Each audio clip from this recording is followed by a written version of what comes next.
So the big question is this: how do young men like us, who didn't listen to society, who are on our own, how do we grow and improve ourselves so that we can live a better tomorrow? That is the question, and this show will give you the answers. My name is James Radzinski, and welcome to the Ascend Momentum Show. Welcome, welcome, welcome. Welcome back, everyone. Today was something special. Let's talk. So this morning I woke up and I tracked my Bolt score. So there's this new thing that I'm doing where, let me give a backstory first. The first nonfiction self-improvement book that I read was called The Oxygen Advantage. And it was a book about how to breathe properly and basically the correct way to breathe and why you should breathe better and all that. And then I read some more books, and then eventually I read another book about breathing called Breath, The New Science of a Lost Art. So I became pretty well knowledgeable in breathing, more so than I was at least. And the biggest takeaway that I got out of it was to nose breathe and to chew. Like chewing foods is good. So nose breathing is the biggest thing that I got. And also to mew, which is basically good tongue posture and keeping your jaw straight. And I'm glad that I took that out. But I know, and I always knew that I wasn't doing all that I could be doing for breathing, but I just focused on other things. And no, that's not necessarily bad, but it's just how it was. And then one day I got an email from Lost Empire Herbs, which is the company that I bought my pine pollen from, and I got added to their list, their email list. And let me give context. So in the marketing business, you can actually, businesses build email lists, which are basically lists of emails that they can send emails out to. And that's a very high value asset. And sometimes people can pay a company to send an email to their list. So if person A has 1 million people on their list, and then person B wants to communicate with that person's list, then person B can pay person A a certain amount of money to send an email to their list. So that's basically what this one person did, and he sent a email to Lost Empire Herbs list. And I was on that list, so I got an email from this one guy, and it was a email about breathing. And basically, the method he used in that breathing was to go get the reader to go through an exercise which tracked their Bolt score. Now, a Bolt score is what I learned about in the Oxygen Advantage. And it basically tracks how... Now, I don't know the exact science or the exact things, but it basically tracks how tolerant you are to carbon dioxide. And it tracks how healthy of a breather you are, how healthy your breathing is. So the first time I tracked my Bolt score, when I first read the book, maybe a year ago, probably a little less than a year ago, my score was, I think it was like 4 seconds. And then when I tracked my score, when I read that email, it was 7 seconds. And that's simply because I just didn't focus on improving it.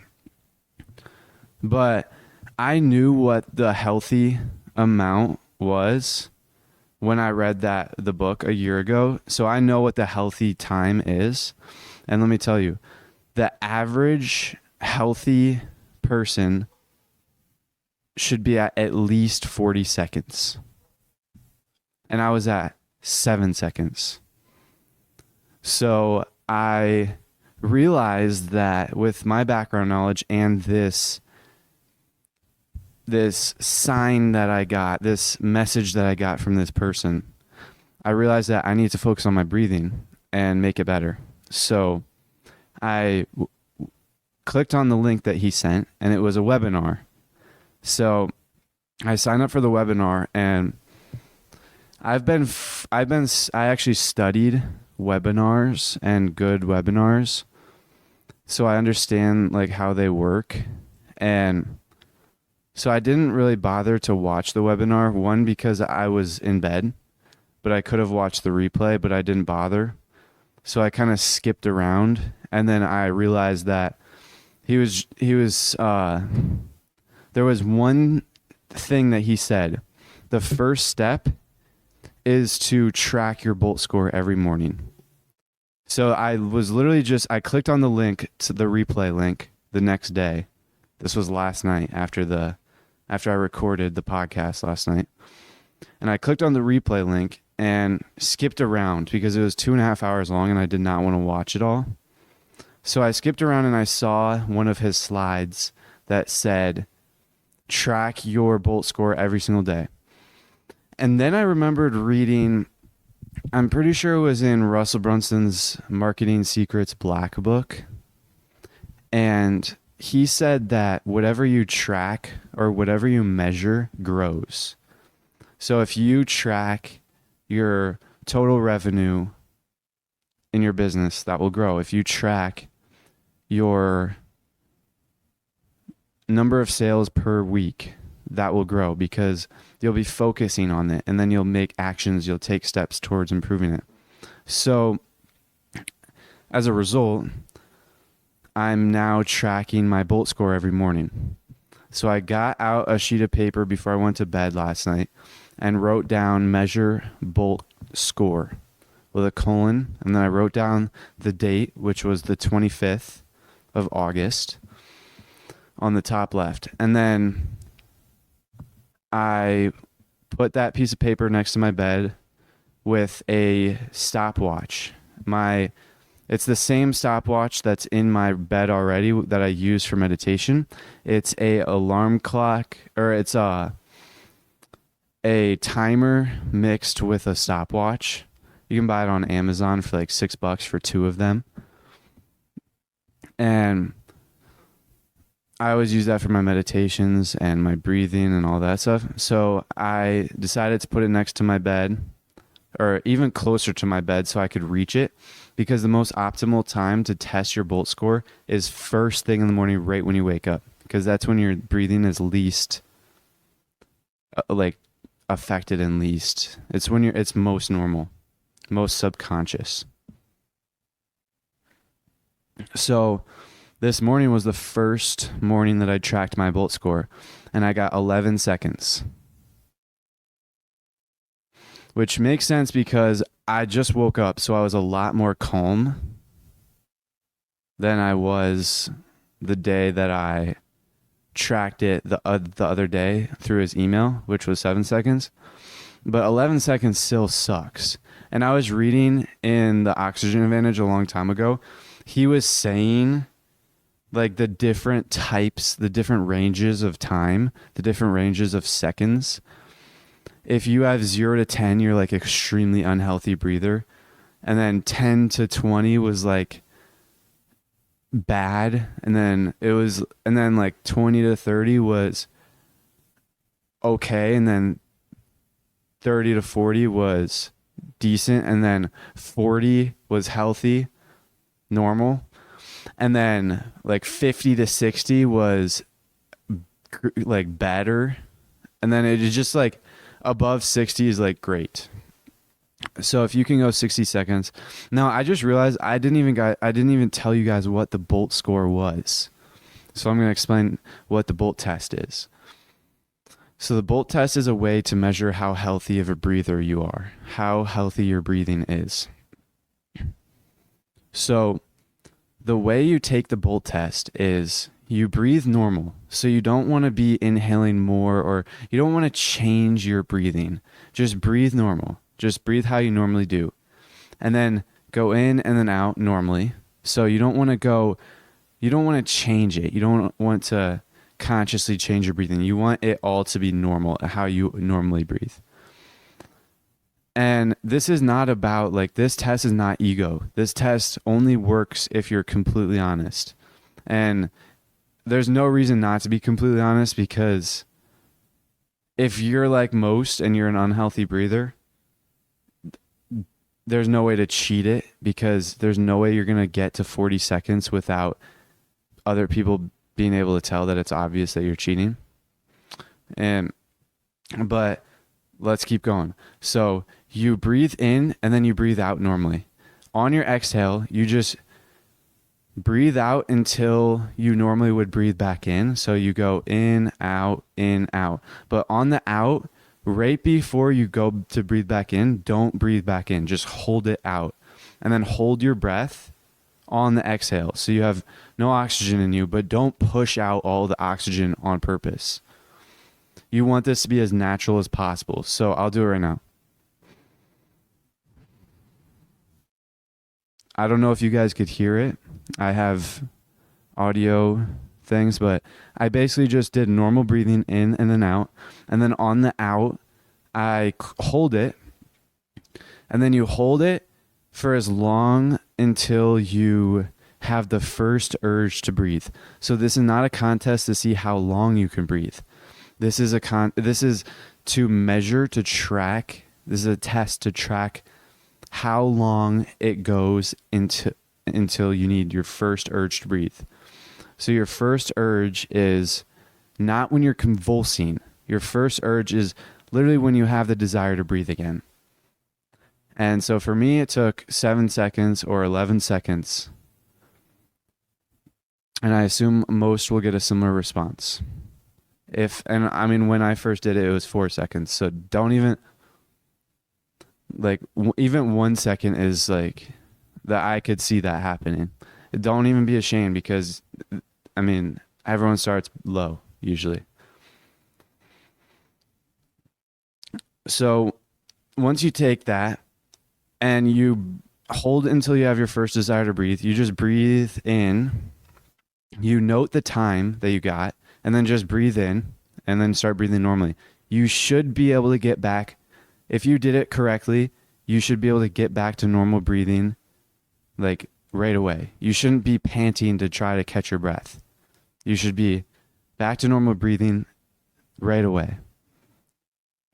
And normal rate, normal pace, everything. So that's a test, and you should take it every day. And today's the first day that I'm taking it. And the best time to take it is right this first thing when you wake up. And it's only an extra 10 seconds. And usually I wake up before my alarm clock anyways. So it's really no reason not to do it. Let me get some water.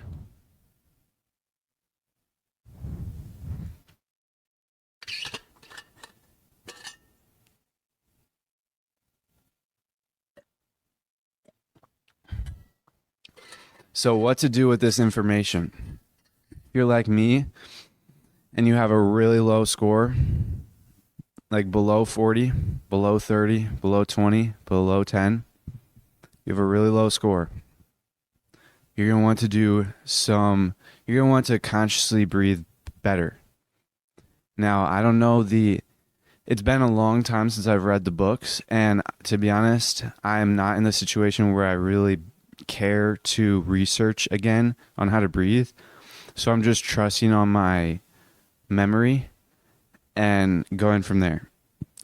Now, this I know for a fact, in the Oxygen Advantage, he said that the best way to breathe, the perfect breath, is 5.6 second inhale and a 5.6 second exhale.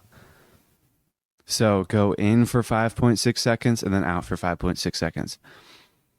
So usually I just go 6 seconds in, 6 seconds out. I just count 1, 2, 3, 4, 5, 6. And then on 6, I just hit it. So it's usually around 5.6. Don't stress about the exact time. And do not take deep breaths. That is what the guy who I watched, who I got the email from, that's what he said. Don't take deep breaths. And I can see why that is true. I'm not sure if it's true 100%, but I do remember reading something like that in the Oxygen Advantage or the Breath, the New Science of the Lost Art. So deep breath is like all the way in and then all the way out.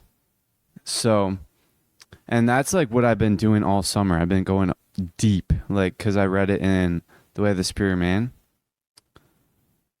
But you're supposed to take 5.6 seconds in, 5.6 seconds out, but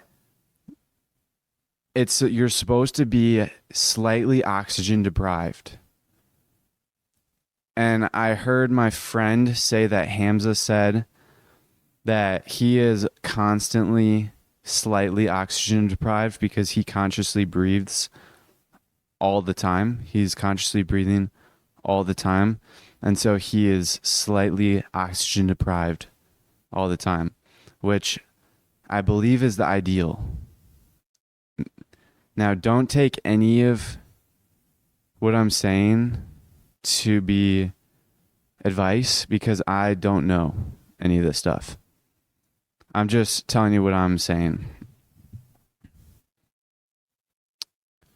So what I do in the morning is I meditate, and then while I'm meditating, I focus on counting 6 seconds in, 6 seconds out, and I get oxygen deprived. So I'm breathing in as little as possible. So I'm breathing in as quietly, as softly as possible, because I remember hearing a story in one of the 2 books that I read where ancient masters of martial arts, they used to be judged on their breathing.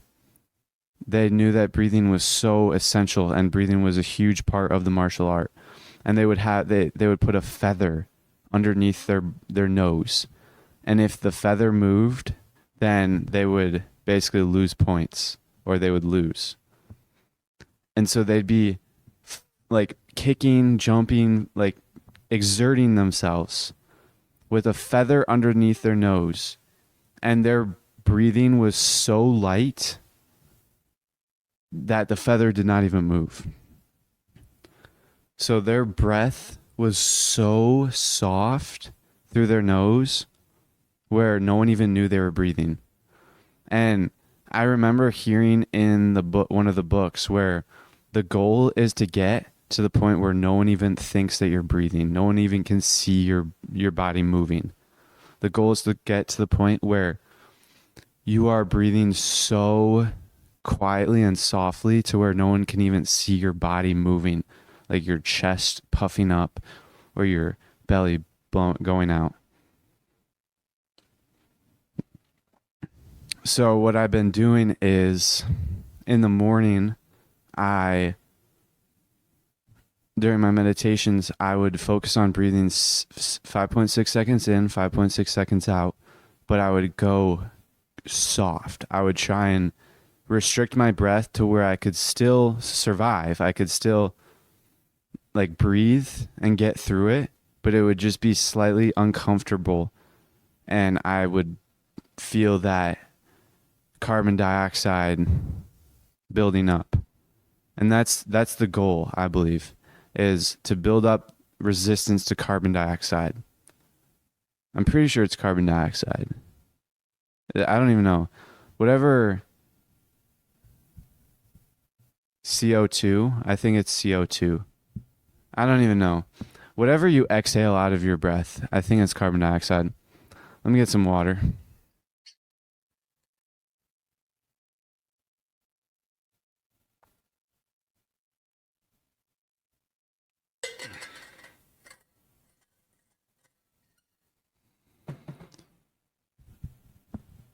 So let's talk the next thing. That was this morning. And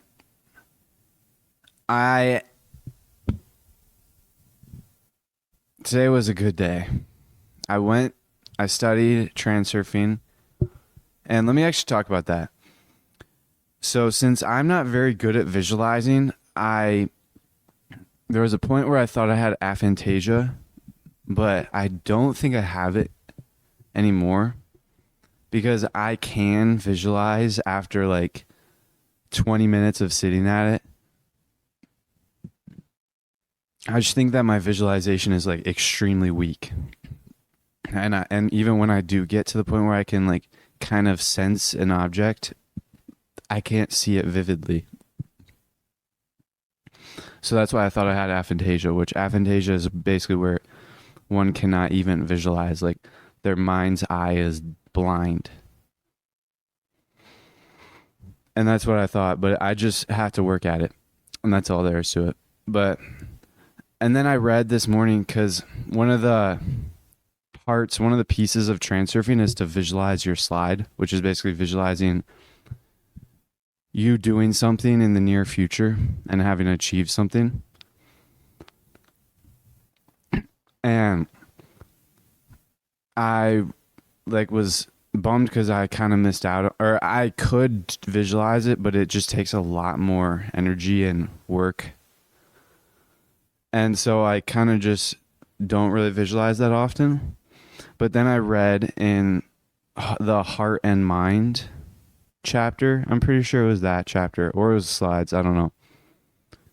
And it was called Soundbite Slides. And it's basically a auditory slide. So it's a slide where you speak with words out loud or in your mind. Because I can say words in my mind very easily. And it's basically an affirmation. And there are some requirements that go along with it. Like you have to feel the emotion. Like you have to feel that feeling. You have to feel the feeling. You can't just be like, it can't just be a redundant. You can't just say, I'm confident, I'm confident, I'm confident. If you say the affirmation once with feeling, that is worth more than saying the affirmation 1,000 times without feeling. So you can repeat I am confident 1,000,000 times even, and it's still more efficient to say I'm confident. I'm so like feel the emotion. Feel the feelings of you being confident. And I'll get to how I applied that today later. So that you basically have to feel the feelings, and then yeah, that's pretty much all I remember. But there are like 7 rules to follow. But that's like the most important, to feel the feeling of it. Don't just be emotionless repeating it, because the heart cannot understand the words of the mind. The heart can only understand feelings and thoughts. I don't even think it can understand. I don't even know. But so I started doing that, and I actually used to do it all the time, and I still kind of do it. I used to say, I'm a beast. Like I used to look at in the mirror, and I'm like, man, I'm a freaking beast. And I used to like get so hype looking in the mirror, and that would be my affirmation. And I'd feel that. And so that worked. And I still do it. I actually did it today. I just don't do it as often. I don't like focus on doing it. I just do it whenever it comes up. But what I added today was I'm confident. But man, I'm so confident, with a smile. And I do it like with my chest puffing up, all proud and like being the man, you know? And so let me explain what happened today. Today, me and my friend went to the mall again. And for some context, if you guys haven't heard previous episodes, let me explain my whole comfort zone framework. a couple weeks ago, I decided that I wanted to build funnels for companies, local companies. So I sent emails to random local businesses. Now that was uncomfortable at first. Like the first email I sent was uncomfortable. And then it just got easier and easier. And to be honest, sending emails entered into my comfort zone the first day. That's how comfortable I was with it. And then I realized that no one was really responding, so I needed to call them. So I did cold calls. And the first three, I did like 5 cold calls over the course of 2 days. And the first one was extremely nervous. I was almost shaking. Like my voice was like quivering. I was really nervous. The second one was a little easier, like way easier actually. And then the next day I did 3 more and it was just a breeze. So then I realized that they wanted me to come in and I was like, okay, people aren't going to accept this help unless I go in person and talk to them. So I set myself, and you guys can go back and hear, I'm pretty sure I did this around episode 15 or 16 maybe. I know that episode 20 was the last one that I did, but I set myself the goal or the intention to go visit one local business every single day in person. So go in person and give them my pitch. Now, the first time I did it, I researched the business, figured out the person's name that I needed to talk to, and then biked all the way over. And let me tell you, before I even biked, while I was doing the research, I was like, my pits were sweating. I was super nervous, and I wouldn't talk to anyone because I just wanted to focus and I didn't want to like get distracted because I knew I had to do this, but I was extremely nervous. So I just left the house. My dad asked me like, where are you going? And I was like, I'm going to the flower shop. And then I just left. Like I did not want to say anything because I was so nervous. And so then I went to the flower shop, which was my first dream customer. And I went there. I was so nervous. I was like shaking. And then I went to their shop and it was closed. Like no one was there. It was closed for vacation for the next like 2 weeks. No, not even 2 weeks, like 5 days, 10 days, 6 days. I don't know. So, and then I was almost relieved, but I was also disappointed. So then I was almost tempted to go home and be like, oh, well, that was my one go. And then I was going to go home and then try again tomorrow. But then I was like, no. What would my friend Franklin say if he found out that I did that? And even though he wouldn't say anything bad, that's a motivator. I don't want to have to say that I failed, you know? So that motivated me to go find the other flower shop in town. And I went to that flower shop and went in extremely nervous. I had to bike all the way across town. I was sweaty because it was like 90 degrees out and I was sweating. I went in there. I'm pretty sure my butt had sweat, like my shorts had sweat, and I'm pretty sure they saw, but it doesn't matter. I went in and it was literally like 10 seconds. And then she was like, yeah, give me your number. I'll check this out later. And then she never texted, which was fine because that was the first time I did it and it was extremely uncomfortable. And then I grew from it. So then the next day, I went to the next shop and went in. And let me explain. The first day that I went in at the flower shop, 100% discomfort. It was 100% anxiety, 100% nervous, 100% anxious, discomfort, everything, 100%. And then the second day, 50%. It was half. It was like the difficulty level was cut in half just by going once for 10 seconds. So then I went in literally 5 to 6 second conversation. And I was like, oh, okay, have a good day. Because she said, email the owner, because she was just the employee. So then I was like, okay, have a good day. And that was 50% difficulty. So then I went to a new place on the third day. And when I went in, it was like 25% difficulty. It was so much easier. It was still a little difficult, and I still had to use a little bit of willpower, but it was way easier. I didn't like have a numb brain like I did on the first time. So then it was literally 10 seconds, 15 seconds, and then I left.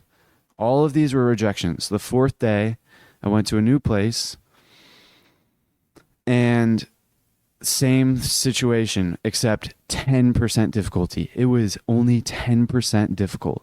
So imagine that. 4 days ago, it was I thought I was about to die. It was the hardest thing I'd done all summer, what I did 4 days ago. And then on the fourth day, it was like 10%. It was still uncomfortable, still difficult, but then I was like, oh, nice. And actually on the fourth day, it was back at the place that I was going to go to on the first day, that first flower shop. And the fourth day, I was like comfortable. And the employee was actually a girl my age. And it was like, I was a lot better. And then on the fifth day, before I did that, I actually went to the mall. And let me tell you what I did at the mall, because at that point of time, and this was like 3 weeks ago, maybe 2.5 weeks ago, I don't know. At the point, I had developed a framework, which I'm sharing to you right now. And that framework is, it takes 5 days of doing something uncomfortable every single day for 5 days until it becomes comfortable.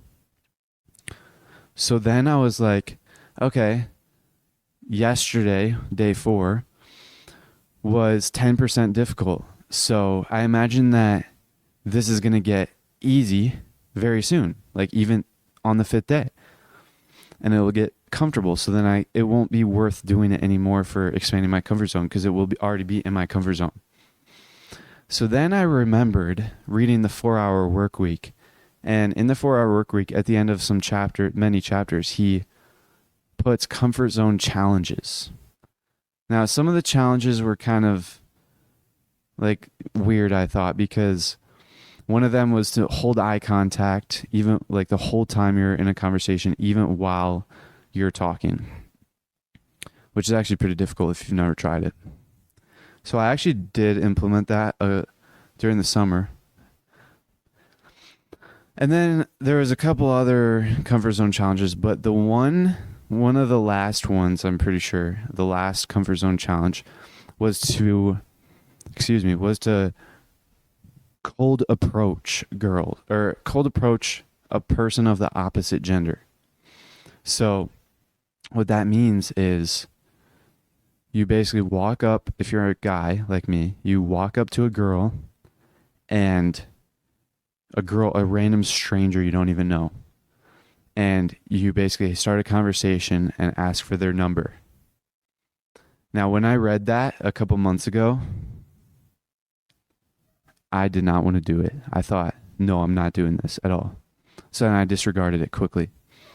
But then on day 4, let's go back to day 4, or day 5, actually. Let's go back to day 5 of going into a local business every single day. I realized earlier that week that it was going to get too easy. So the next step of difficulty on increasing my comfort zone was cold approach.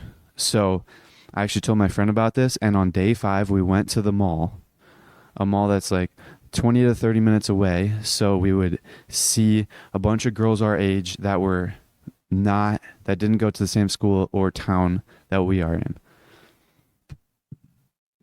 And we did this for many reasons. One, it's a hot spot, so there was a lot of girls, so we had a lot of opportunities. 2, If we got rejected, we wouldn't have to deal with the awkwardness if we actually saw them on a day-to-day at school. 3, if we got their number, we wouldn't have to deal with the awkwardness of us not texting that number and us not pursuing that.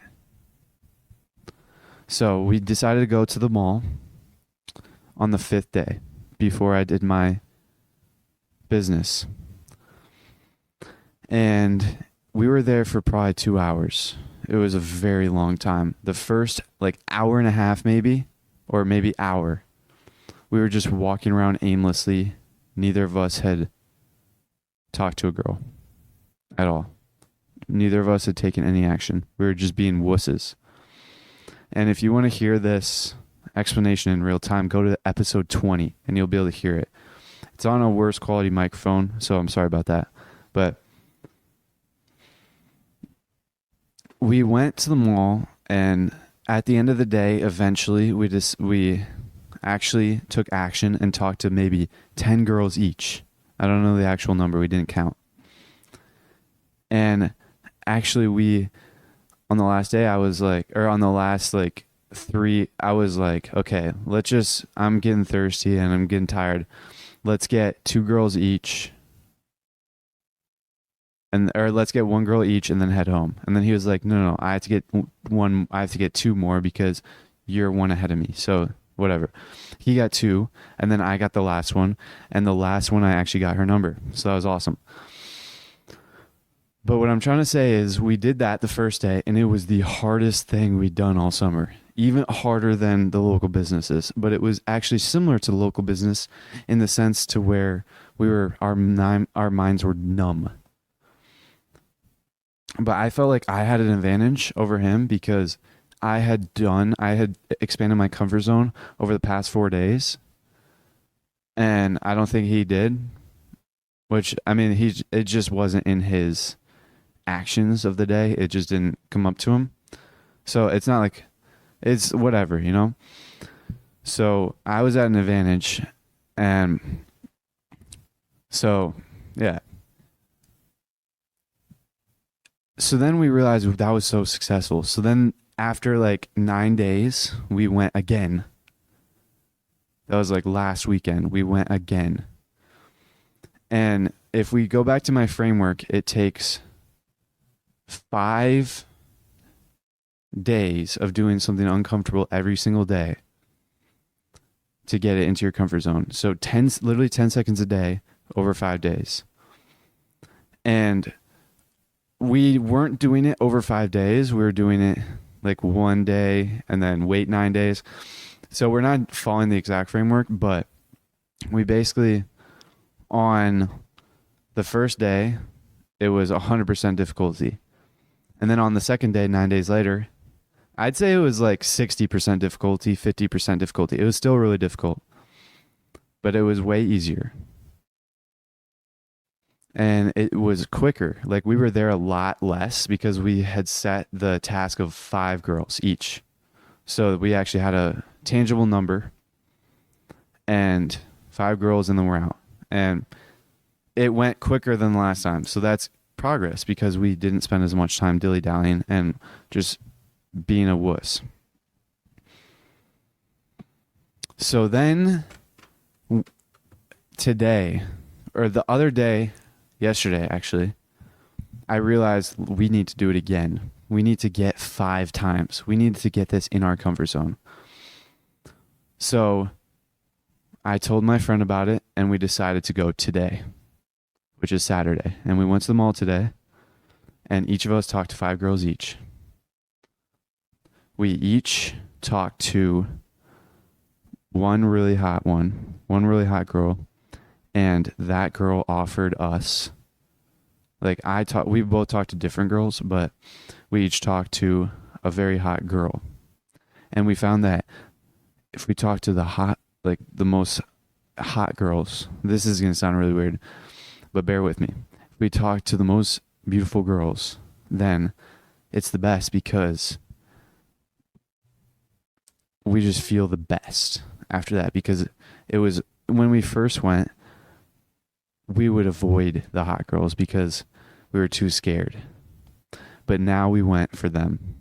And the first girl I talked to was the hottest girl there, and she offered me her Snap. I declined because I wanted her number, and I was only accepting numbers. So, but that was awesome. And then the last girl my friend talked to offered him her Instagram. He declined because for the same reason. He wanted the number. Even though we weren't going to use the numbers, it doesn't matter. We were just going to, it was just for our comfort zone. And today was the third day we went, and it was so much easier. It was almost in my comfort zone. It was probably, I would argue today was 10% difficulty. Like, we almost skipped a day. Because according to my framework, the third day is 25% difficulty, but I'd argue that today was 10. Maybe for me, but I don't know. I can't speak for my friend. It seemed like his was 10 as well, because he was very comfortable as well. But on the first day, I probably had less than 10-second conversations. I wanted to get out of there ASAP. But today, like most of the girls that I talked to, I was like standing there with them, and I was actually having conversations. So that was awesome.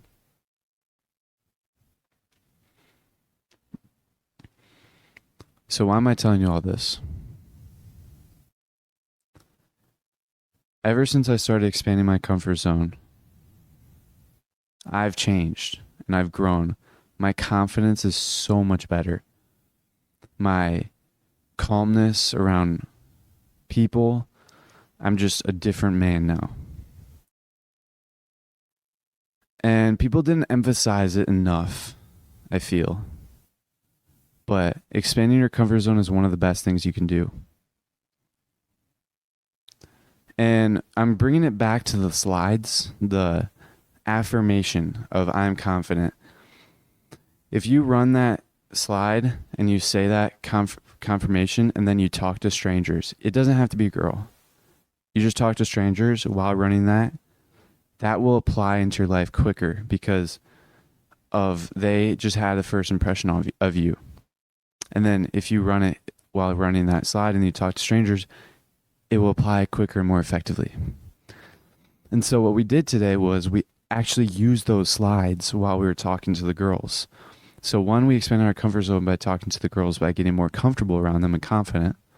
But two, we were running the slide of being more comfortable while taking action. So it would apply to our life more quickly and effectively. So that's huge. And we're actually going to go again tomorrow. And I suspect it'll be significantly easier. Tomorrow will be day 4. So we're going to have to try and figure out the next thing, the next uncomfortable thing.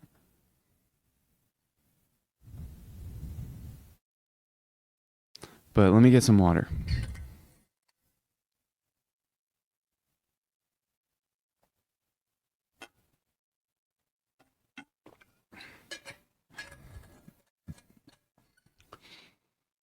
I want to talk about this one thing about monotony of life.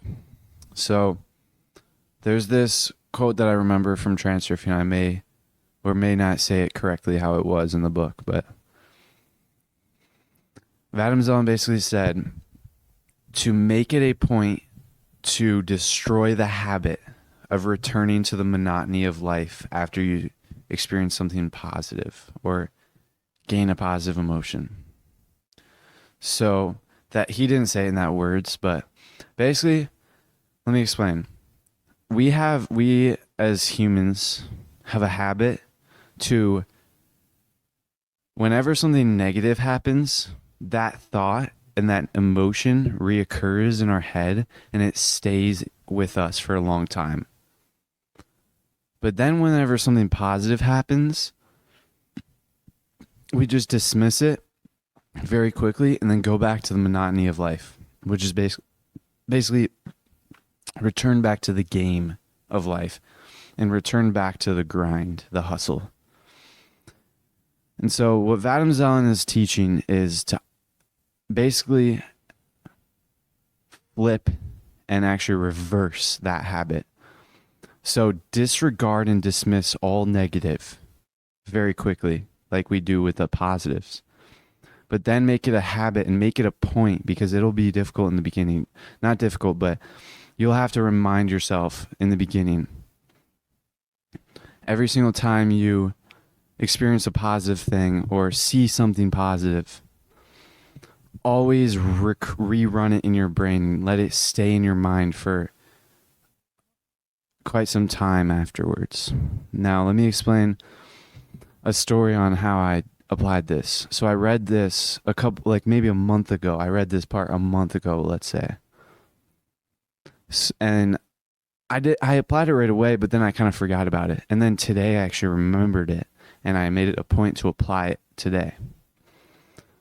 So there was one point where on the way home, on the way to the mall today, I was driving with my dad and my friend because I had to drop off my dad somewhere.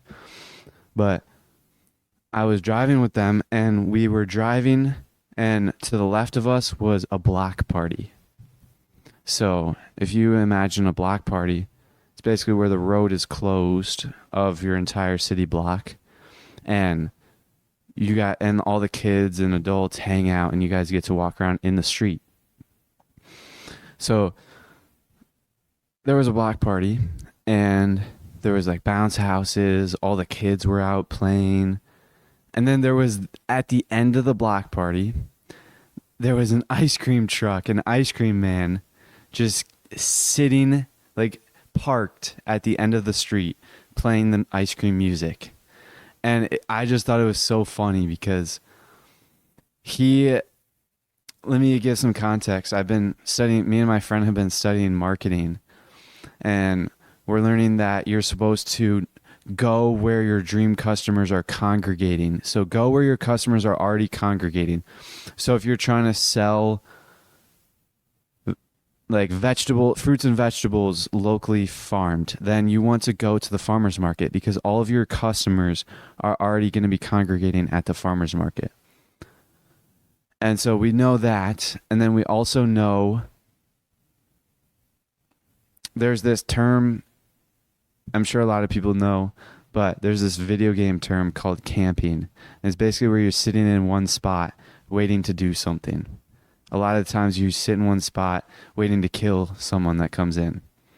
And so me and my friend used to play video games, so we both know that term.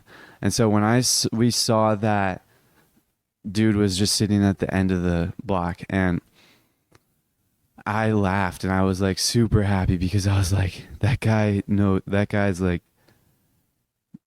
knows exactly where his dream customers are. He's just waiting for his dream customers are. And then my friend Franklin, he said he's camping in his dream market. And I'm not explaining it. I'm not telling the story very great, but pretty much the moral of the story is I saw something that made me laugh and gave me joy. Excuse me, I just sneezed. I saw something that made me laugh and gave me joy.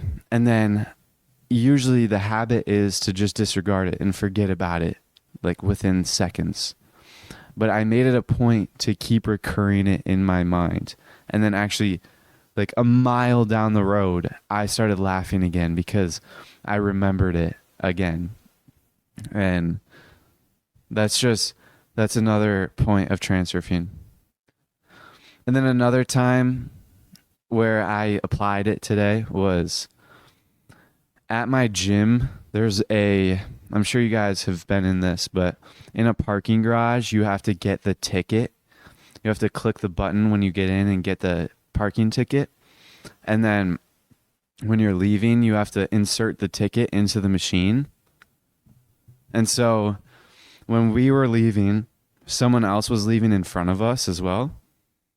And she drove up to the ticket booth a little bit too far to where she couldn't just reach out and put it in. So she like parked her car and unbuckled herself and like stood up in her car and had to reach all the way out. And I just thought it was really funny because it's just relatable. Like I've had to do that too. And I thought it was hilarious. And so I kept that in my mind over a little bit. And then I forgot about it until just now. And it's just making me happy thinking about it. And that's another thing he talked about in Transurfing. Humor and being able to laugh at someone without causing any like trouble does not create excess potential. So it's actually a good thing to use humor and to laugh at people if it doesn't cause discourse. So that's all some of the lessons I learned today. Very good stuff. Let me get some water.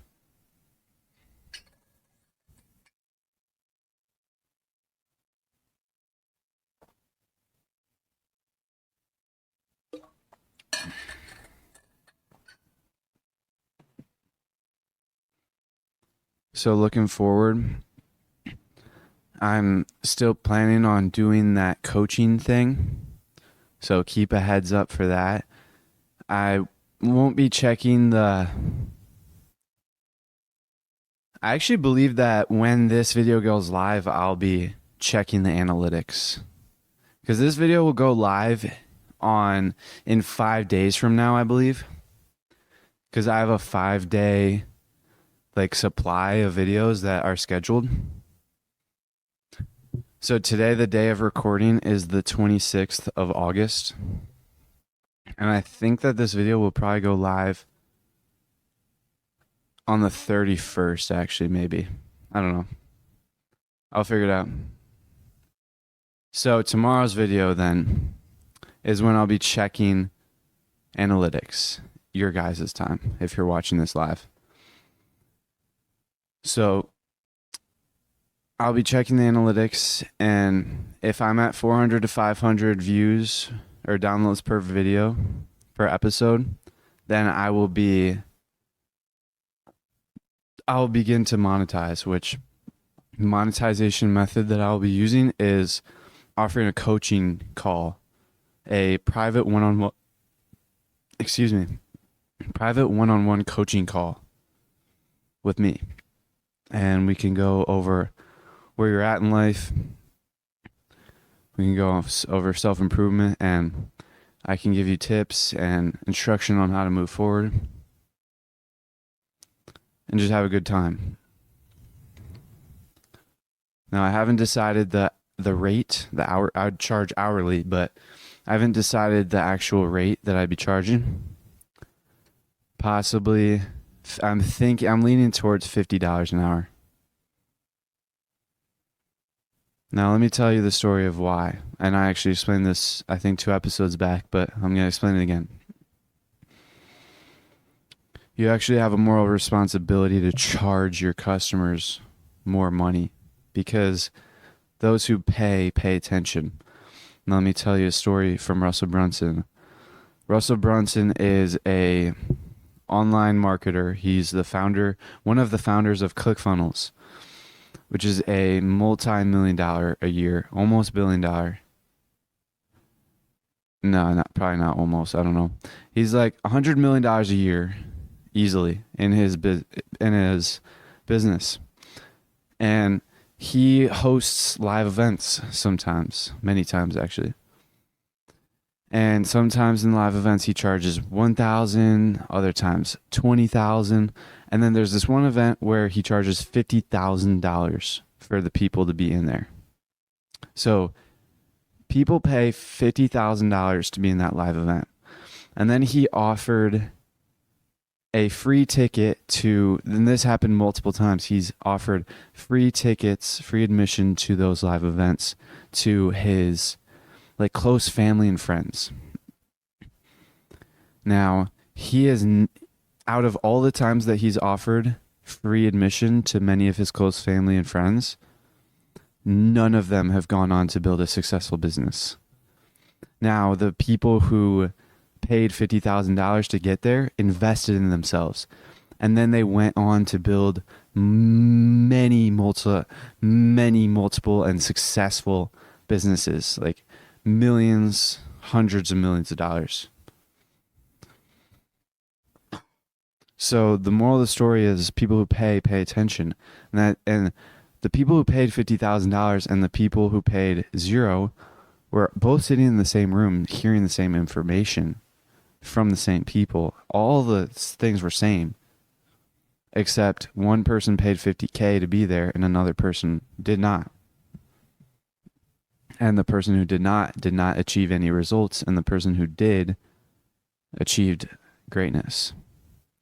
So that's one reason. Another reason is me as a business owner. It's my responsibility to put up a wall, not a wall, but put up barriers to get access to me. So in the beginning, since I'm just starting off, I'm okay having the barrier of entry very low to have direct access to me.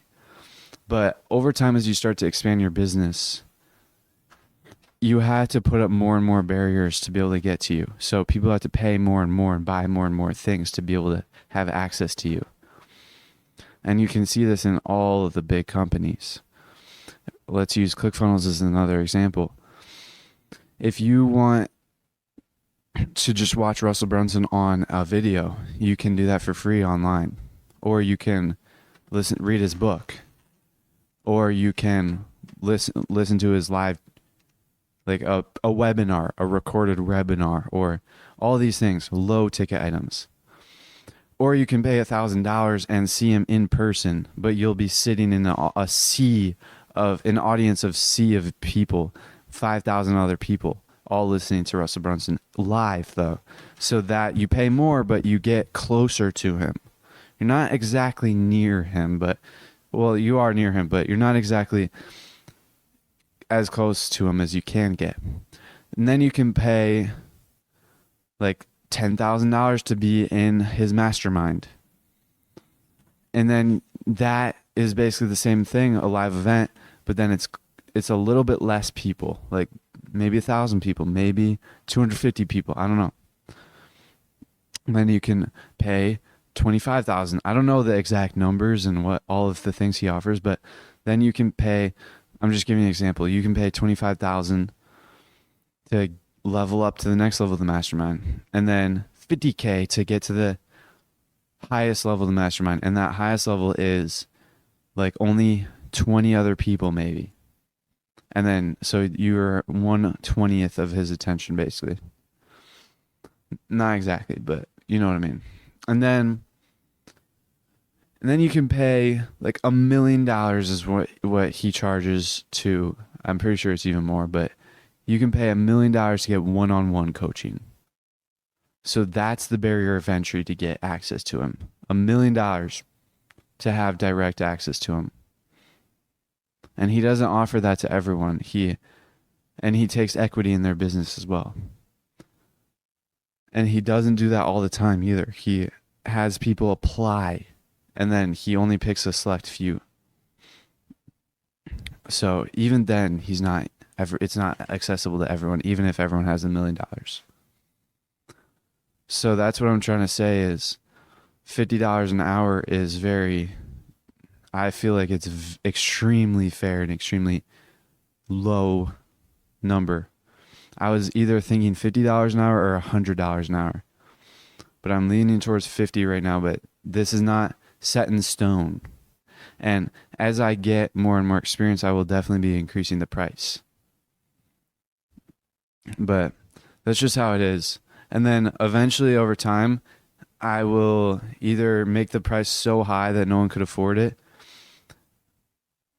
or just not offer it anymore, and then offer other things instead, like webinars, challenges, live trainings, or as I get more experience working with customers, working with you guys, I'll be able to find common pain points amongst all these people, and then I'll fix it. Basically, I'll provide a solution. That's basically where I'm at in the business. I hope you guys enjoyed this episode, because I'm looking forward to the future. Things are looking good, And I think the future's looking bright. To wrap things up, don't forget to download your favorite episodes and subscribe to the Ascend Momentum Show. But before you guys leave, make sure to remember the Eagles.